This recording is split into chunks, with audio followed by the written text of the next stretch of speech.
അമ്പലപ്പുഴ വളഞ്ഞ വഴിയിൽ വാതകം നിറച്ച ടാങ്കർ തീരത്തടിഞ്ഞതിൽ ആശങ്ക വേണ്ട എന്ന് ജില്ലാ കളക്ടർ അലക്സ് വർഗീസ് അറിയിച്ചിട്ടുണ്ട്. തീരത്തടിഞ്ഞത് ഒരു ഒഴിഞ്ഞ കണ്ടെയ്നറാണ് എന്ന് സ്ഥിരീകരിച്ചിട്ടുണ്ട്. കസ്റ്റംസ് സംഘം എത്തി പരിശോധനകൾക്ക് ശേഷമാകും പക്ഷേ നീക്കം ചെയ്യുകയെന്നും കളക്ടർ വ്യക്തമാക്കിയിട്ടുണ്ട്. വളഞ്ഞ വഴി കാക്കാഴം തീരത്ത് നിന്ന് താമസക്കാരെ ഒഴിപ്പിക്കും എന്ന് അറിയിച്ചിട്ടുണ്ട്.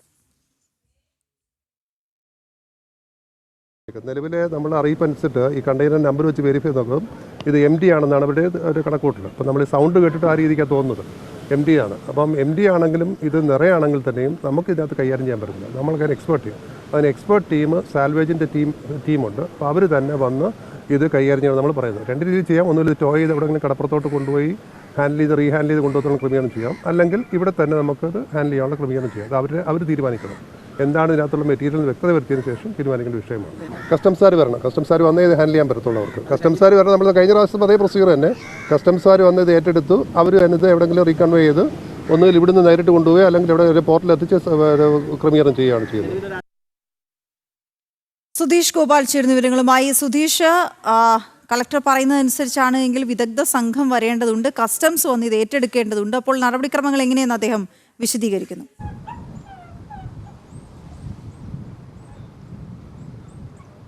വീണ, അതിനുശേഷം മറൈൻ എൻഫോഴ്സ്മെൻറ്റ് ടീം അതിൻ്റെ വിദഗ്ധ സംഘം ഇവിടെ എത്തിച്ചേർന്നിട്ടുണ്ടായിരുന്നു. അവരുടെ പരിശോധനയിലും ഇത് MD ആണെന്ന ഒരു നിഗമനത്തിലാണ് എത്തിയിട്ടുള്ളത്. അങ്ങനെയാണെങ്കിൽ തന്നെയും ഇത് കയറ്റാൻ അതിനോട് ചേർന്ന ഒരു കെട്ടിടമുണ്ട്. ആ കെട്ടിടം തകർന്നു നിൽക്കുന്ന കെട്ടിടമാണ്. അത് പൊളിച്ച് നീക്കണം.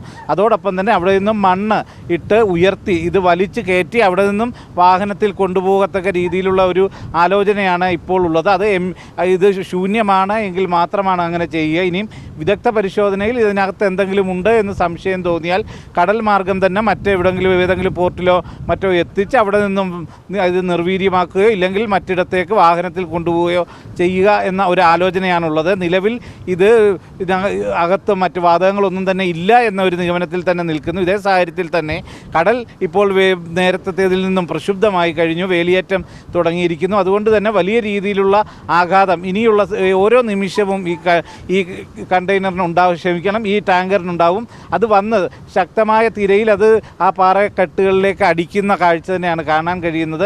അത്തരം ഒരു സാഹചര്യത്തിൽ ഇപ്പോൾ 2 വട ഉപയോഗിച്ച് ഇതിനെ കെട്ടിയിട്ടുണ്ടെങ്കിൽ പോലും അത് പൊട്ടി ഇവിടെ നിന്ന് ഒഴുകി മാറാനുള്ള ഒരു സാധ്യതയും നിലനിൽക്കുന്നുണ്ട്. എന്തുതന്നെയായാലും മറൈൻ എൻഫോഴ്സ്മെൻറ്റ് സംഘം ഇവിടെയുണ്ട്. അവർ അല്പസമയത്തിനുള്ളിൽ തന്നെ ഇതുമായി ബന്ധപ്പെട്ട ക്രമീകരണങ്ങളിലേക്ക് കടക്കും. അതിനു മുമ്പ് ഇപ്പോൾ നമ്മൾ കാണുന്ന ഈ ടാങ്കറിന് സമീപത്തുള്ള കെട്ടിടം പൊളിച്ച് നീക്കി അവിടെ നിന്ന് സ്ലോപ്പിൽ മണ്ണിട്ട് ഉയർത്തിയെങ്കിൽ മാത്രമേ ഇത് വലിച്ച് കരയിലേക്ക് കയറ്റാൻ സാധിക്കൂ എന്നതാണ് അവർ വ്യക്തമാക്കുന്നത്. ആ രീതിയിൽ കയറ്റി മറ്റൊരു വാഹനത്തിൽ കൊണ്ടുപോകും. ഇവിടേക്ക് മറ്റ് ക്രെയിനും മറ്റും എത്തിക്കുന്നതിനുള്ള സ്ഥലപരിമിതികളുണ്ട്. ഇത് ഇവിടോട്ടുള്ള വഴി ചെറിയ വഴി മാത്രമാണുള്ളത്. അതൊക്കെ കൊണ്ട് തന്നെ ഇതിന് കായികമായി മനുഷ്യരുടെ സഹായത്തോടെ തന്നെ ഇത് കയറ്റാൻ സാധിക്കൂ എന്നുള്ള ഒരു നിഗമനമാണുള്ളത്. അതല്ലെങ്കിൽ കടൽ മാർഗമായിരുന്നു കൊണ്ടുപോകേണ്ടത്. അതിനുള്ള സാഹചര്യവും നിലവിലില്ല. ആ ഒരു ഇപ്പോൾ കടലും പ്രക്ഷുബ്ധമായതുകൊണ്ട് തന്നെ അതും പ്രയാസകരമാവും. അതുകൊണ്ട് തന്നെ ഇവിടെ കരയ്ക്ക് കയറ്റുക എന്നത് തന്നെയാണ് ഇപ്പോൾ ലക്ഷ്യം വെക്കുന്നത്. അത് ഇന്ന് വൈകിട്ടോട് കൂടി മാത്രമേ അത് സാധ്യമാവുകയുള്ളൂ എന്നതാണ് നിലവിലെ സാഹചര്യം. ഒരുപക്ഷെ അത് നാളേക്ക് കടക്കാനും സാധ്യതയുണ്ട്. വീണ, ഓക്കെ.